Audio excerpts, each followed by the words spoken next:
இங்கு வசதி படைத்த மாணவர்கள் எப்படி தனியார் கல்லூரிகளில் பள்ளிகளில் படிக்கிறார்களோ, அங்கு எப்படி மும்மொழி கற்றுத்தரப்படுகிறதோ, அதே போன்று ஏழை மாணவர்களுக்கும் அரசு பள்ளிக்கூடங்களில் மும்மொழியை கற்றுத்தர வேண்டும் என்ற ஒரு நல்ல கொள்கையை வலியுறுத்துவதோடு, திமுக அதனுடைய கூட்டணிகள் தொடர்ந்து மும்மொழி என்றாலே இந்தி திணிப்பு என்கிற பொய் பிரச்சாரத்தை கட்டவிழ்த்து விடக்கூடிய நேரத்தில் அதை முறையடிக்கும் விதத்திலும் பாரதிய ஜனதா கட்சி தமிழகத்தினுடைய மாநில தலைவர் அன்பு சகோதரர் திரு அண்ணாமலை அவர்களுடைய துவக்கத்தை நேற்று சம கல்வி எங்கள் உரிமை என்கிற பிரச்சார இயக்கத்தை, கையெழுத்து இயக்கத்தை ஆரம்பித்திருக்கிறோம். அதனையொட்டி இன்றைக்கு தமிழகம் முழுக்க எல்லா மாவட்டங்களிலும் பாரதிய ஜனதா கட்சியின் தலைவர்களின் முன்னிலையிலே வீடு வீடாக சென்று இந்த கையெழுத்து இயக்கத்தை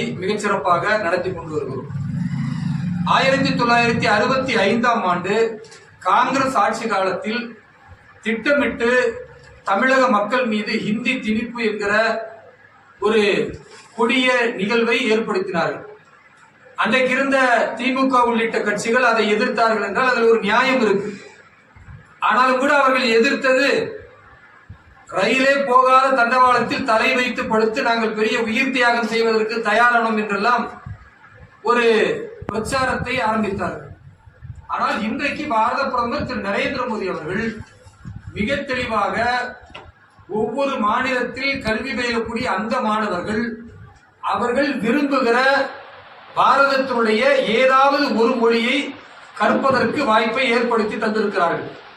ஹிந்தி மொழி கட்டாயம் இல்லை என்பதை மீண்டும் மீண்டும் பாரத பிரதமர் அவர்களும் மத்திய உள்துறை அமைச்சர் அவர்களும் கல்வித்துறை அமைச்சராக இருக்கிற தர்மேந்திர பிரதான் அவர்களும் தெளிவுபடுத்திய பின்னரும் கூட ஹிந்தியை திணிக்கிறார்கள் என்று திமுக தொடர்ந்து பொய் பிரச்சாரத்தை மேற்கொள்கிறார்கள். இது வன்மையான கண்டனத்திற்குரியது.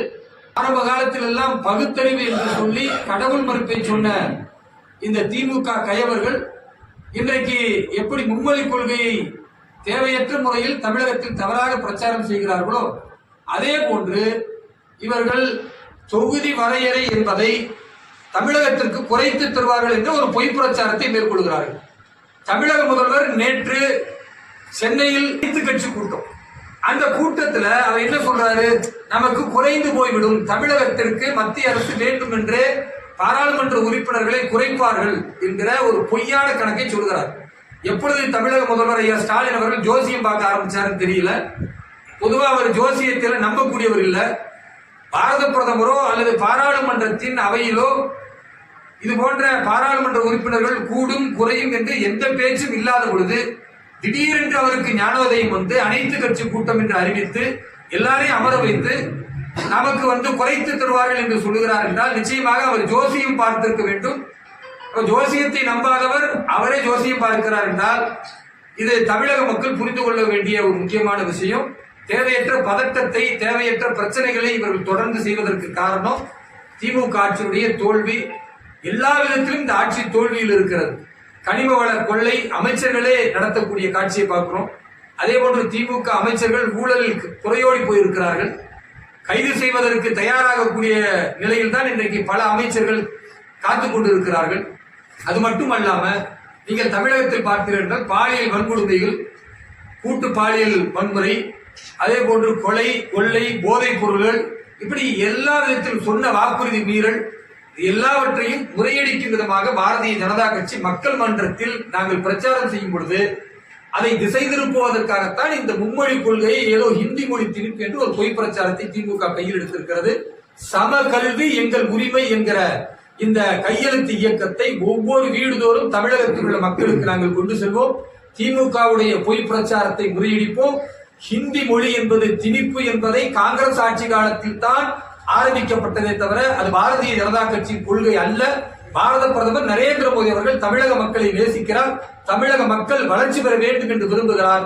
ஆனால் ஹிந்தி மக்களுக்கு எதிராக திமுக தலைவர் திரு ஸ்டாலின் அவர்கள் வேண்டும் என்றே திட்டமிட்டு ஒரு கலவரத்தை மொழி ரீதியாக ஏற்படுத்துவதற்காக இங்க இருக்கிற எல்லோரும் ஹிந்தி படிச்சா என்ன கிடைக்கும், பானிபூரி விற்கிறதுக்கு ஏக் பானிபூரி தேவ் அப்படின்னு சொல்ல முடியும், அல்லது ஹிந்தி படிச்சவங்க இங்க வேலை செய்கிறார்கள் என்று ஹிந்தியில் யாரெல்லாம் மொழியாக தாய்மொழி வைத்திருக்கிறார்கள் அவர்களை கேவலப்படுத்தும் விதத்தில் இங்க தொடர்ந்து ஆட்சியாளர்கள் செய்து கொண்டிருக்கிறார்கள்.